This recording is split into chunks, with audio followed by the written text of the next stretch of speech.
Hi, all right.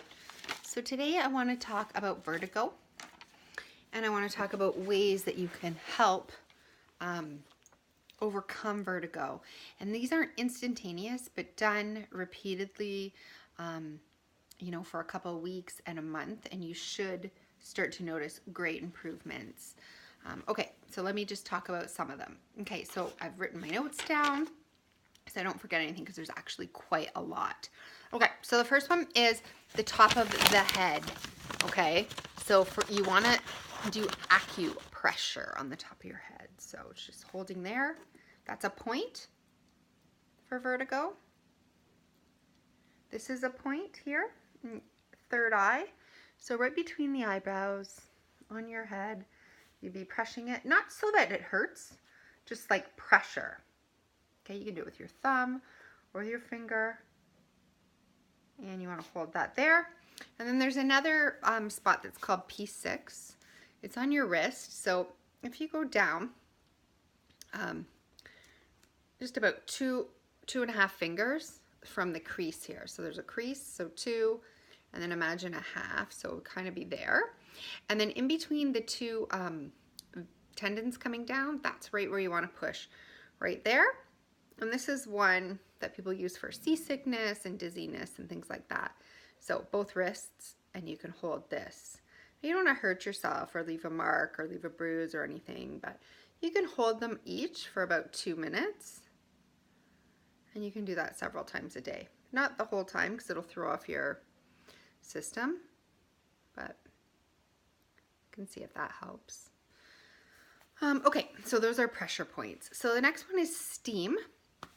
And if you're in the shower, you can do it 3 ways. So you can be in the shower and you can have your essential oil with eucalyptus or peppermint or clove or cinnamon are really good, or thyme. Those are the ones that are really good. And you're going to have them in the shower and the steam's coming and the door's shut. And so you breathe it in that way. Another way that you can do it is you can get a great big basin and pour some hot water in it, like a bowl. And just be careful though, because I've made this mistake more than once. If you're doing it in a cup or whatever and you put your face in, if it's just the water and you're doing steam, you can do that and hold your face right over top of it while the steam comes up and just breathe it in. That's great. But if you want to use the oils, the eucalyptus, the peppermint, the thyme, the clove, or the cinnamon, you want to make sure that your eyes are out of it. So your nose and your mouth are going in the bowl, but your eyes are shut. You just don't want those fumes getting in your eyes. I've done that a couple of times, and it does burn them for a while afterwards. It's just really not a nice feeling. So that's going to be counterintuitive. But what you want to do is just breathe those in with the steam, and that will help in your brain. So another thing that you can do is for pressure point massages, the occipital muscle, which is on the back of your neck, right here, and occipital is will help your eyes. So when you massage these points on the back of your neck, you'll feel like a releasing in your eyes, and this muscle massage release can help with vertigo.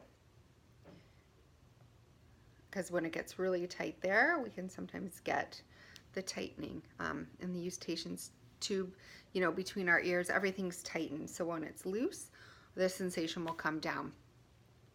Another one is holding your nose and blowing softly 5 times. Very softly. You don't want to pop your ears, but you just plug.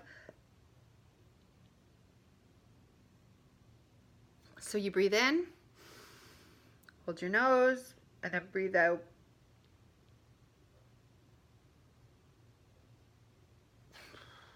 Like that, and you do that about 5 times, and that will pop your ears.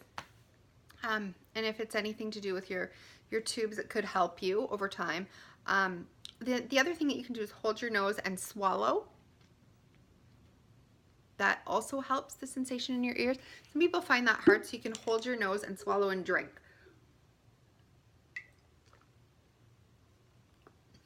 That really helps. Pulling on your ears here. So if you have your ears, sort of pull out and up. If you grab your earlobes, maybe 30 times like that. That will also help open the eustachian tubes. Deep breathing is certainly super important. So you want to be breathing in. You can do alternative nostril breathing. So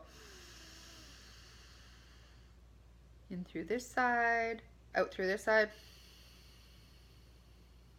in through this side, and out through this side. Then in and out, and so on. So that's really good. Or you can just deep breathing. I'm releasing. The more relaxed our nervous system is, the more it can help with vertigo. Okay, so for our lungs, we just that's gonna help like expand our lungs, and that's gonna help. That can help with vertigo. If you want to drink something, now I don't know about this, but this is what they say: the herbs of ginger, licorice, oregano, lavender, basil, rosemary, peppermint, those kinds of things. So you wouldn't like peppermint tea, ginger tea, licorice tea. You could even have oregano tea or basil tea if you're steeping the actual leaves. You can try that.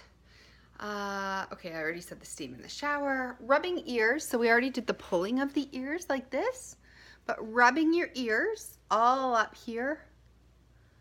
The ears are full of acupressure points, so massaging the ears. And if you do this with a little bit of clove oil or oregano oil or thyme oil, that is said to be able to help. Just be careful you're not getting it in the ear or too close to the ear. You want to do massages on the ear lobe all the way around with the essential oils. And that can be really good for vertigo. So yoga poses that you can do yoga. So any kind of yoga will be good for your system. But specific poses that are good is if you lie on your back and you put your feet up on a wall. So find a wall, you're gonna lay down flat, and then you're gonna stick your feet up straight on the wall, and you're just gonna sit there for like 15 minutes, and you can do your deep breathing at the same time. That can be very helpful.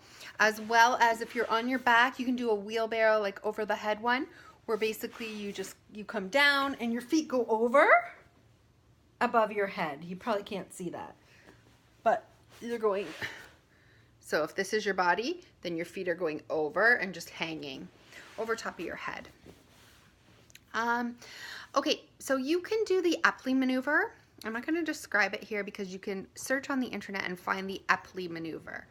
The Epley maneuver is what they will do. You go backwards. You go backwards on the couch until you're lying down. Well, I'm not going to do it, but you lay down, you tilt your head to a 45-degree angle this way, then it goes back, it goes this way, this way, this way, and then you sit back up. You can search it up and look, but basically that is meant to get the crystals out of the ear in a certain position that they will move over time, and it's not just maybe a one quick fix, but it is several times, and that can help. That can really help. Sometimes it's like magic for people, so go ahead and try that every day. For at least 2 weeks and see if that's going to be the thing for you. Similarly, you need a person to help you with the Epley maneuver, but I'm going to show you a maneuver here. It's called the half somersault maneuver, and you can do this on your own. So basically you're going to come up on your knees like this, and you're going to put your hands here. It's called like a half somersault. So you're going to go straight down and like this, so that you're not straight up and down like a headstand. You're a little bit back further so that you're in a somersault position. Then you're going to turn your head 45-degree angles and look at something. So you're going to hold this one for 30 seconds. Then you're going to go this way, a 45-degree angle, and hold this for 30 seconds. And then you're going to come up with your head in the same position. Can't see that? Same position. And hold this one for 30 seconds. And then you look forward for 30 seconds. And then you can do that on whatever side is bothering you. So it's down to the somersault, turn the head, up in the same position, and then back. And each of those positions are held for 30 seconds. It's called the half somersault, and it's similar to the Epley maneuver, only you can do this yourself. And you can do this like every 15 minutes, anytime that you need a stretch. And that is also said to get the crystals out of the ear. And you can do it depending on which side it's on, and maybe you don't know, but you have to do both sides or the side that it's on. Then that's the way that you would tilt the head. So you could do it either way. Okay, another thing that's good for vertigo is jumping on a trampoline. So if you can jump on a trampoline or do jumping jacks, or get an exercise ball, I happen to have one here, and sit on it and just bounce up and down. So we're just getting in this position like this, and it's just meant to mimic the jumping jack sensation or mimic the trampoline sensation. And again, we're dislodging things. Balance boards. So I don't know if you have a balance board. Let me grab mine, sorry. You can buy one on Amazon. This is my balance board. It has like a thing on the bottom, and it's a board. So then you're just gonna want to, and you hold on to something usually, get on one side, get on the other. Just show you this so you can see. And then you balance. And of course, practicing any kind of balance maneuvers is gonna be really helpful for vertigo. Just make sure you have a bar in front of you or a counter that you can grab onto so that you're not gonna injure yourself or hurt yourself on the floor when you do it. And again, any other kind of balance things that you can have is really good, because we want our brain to get retrained. We want our brain to find equilibrium again. And then the best tip, the absolute best tip for vertigo is ignore it. You have to ignore it.